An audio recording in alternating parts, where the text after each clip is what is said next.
ভারতের লোকসভা নির্বাচিত সংসদ সদস্য এবং বলিউডের অভিনেত্রী কঙ্গনা রানাওয়াত, যে কিনা গত বৃহস্পতিবার 6 জুন চণ্ডীগড় বিমানবন্দরে একটি অপ্রাসঙ্গিক ঘটনার সম্মুখীন হন।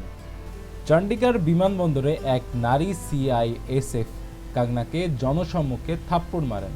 কিন্তু কেন এই বলিউড কুইন খ্যাত অভিনেত্রী ও সদ্য নির্বাচিত সংসদ সদস্যকে এইভাবে থাপ্পড় মারল?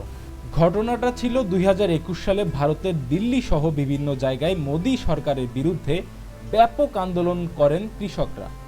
তখন পাঞ্জাব থেকে আসা কৃষকরা দিল্লিতে প্রায় 1 মাসের মতো তাদের আন্দোলন চালায়।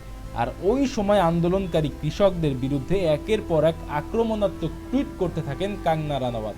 তিনি বলেছিল 100 টাকার বিনিময়ে কৃষকরা বসে আছে এখনো, মানে পাঞ্জাবের আন্দোলনরত নারীরা 100 টাকায় বিক্রি হয়ে গিয়েছে, এমনটা বোঝাতে চেয়েছিলেন তার টুইটের মাধ্যমে।